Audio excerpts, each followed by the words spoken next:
Selamat pagi, saudara-saudaraku yang dikasihi dan diberkati oleh Tuhan Yesus. Tuhan adalah gembala kita yang baik. Di dalam Tuhan, kita tidak pernah kekurangan. Saudara, menjadi orang yang miskin, tidak punya uang, tidak punya harta, tentu adalah sesuatu yang tidak enak, yang tidak nyaman bagi kita. Karena kita hidup di dalam kekurangan. Kita tidak bisa mencukupi kebutuhan-kebutuhan kita, bahkan yang paling dasar sekalipun, seperti makan, dan juga kebutuhan-kebutuhan kita yang lain. Orang yang miskin, yang tidak punya uang, yang tidak punya harta, tentu tidak enak dalam hidupnya. Dan karena itu kemiskinan seringkali menjadi beban bagi kita, yang terasa berat sekali untuk kita pikul, membuat kita menjadi takut dan khawatir akan masa depan kita.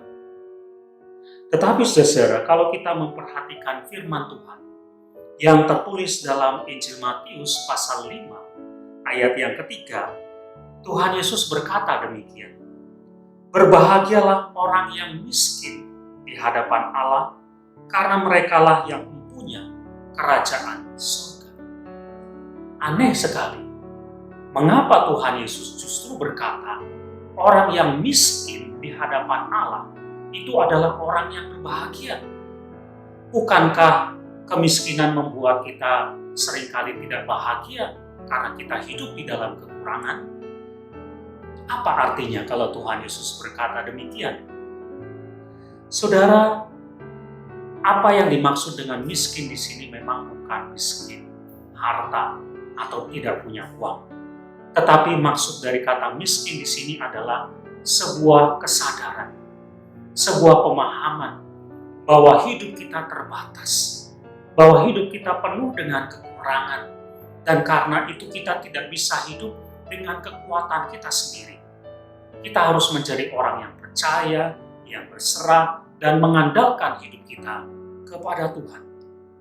Jadi yang disebut miskin di sini adalah orang-orang yang hidupnya berserah, orang-orang yang hidupnya mengandalkan Tuhan.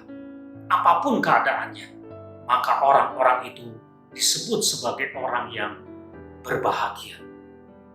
Kalau demikian, saudara, berarti kalau kita adalah orang yang banyak harta, banyak uang, tetapi kita adalah orang yang tidak berserah kepada Tuhan, tidak mengandalkan Tuhan, berarti kita pun tidak bisa disebut sebagai orang yang berbahagia. Namun, kalau kita tidak punya uang, kita tidak punya harta, namun kita terus mengandalkan hidup kita dengan berserah dan mengandalkan Tuhan, maka kita mendapatkan kebahagiaan. Oleh karena itu, saudara, marilah kita menjadi orang-orang yang hidupnya percaya, berserah, dan mengandalkan Tuhan. Apapun keadaan kita, jadilah orang-orang yang selalu mengandalkan Tuhan. Kita akan disebut sebagai orang-orang yang berbahagia. Di sini dikatakan, karena mereka orang-orang yang mengandalkan Tuhan, yang akan mempunyai kerajaan Allah. Damai sejahtera, sukacita Tuhan berikan kepada orang-orang yang hidupnya mengandalkan Tuhan. Amin.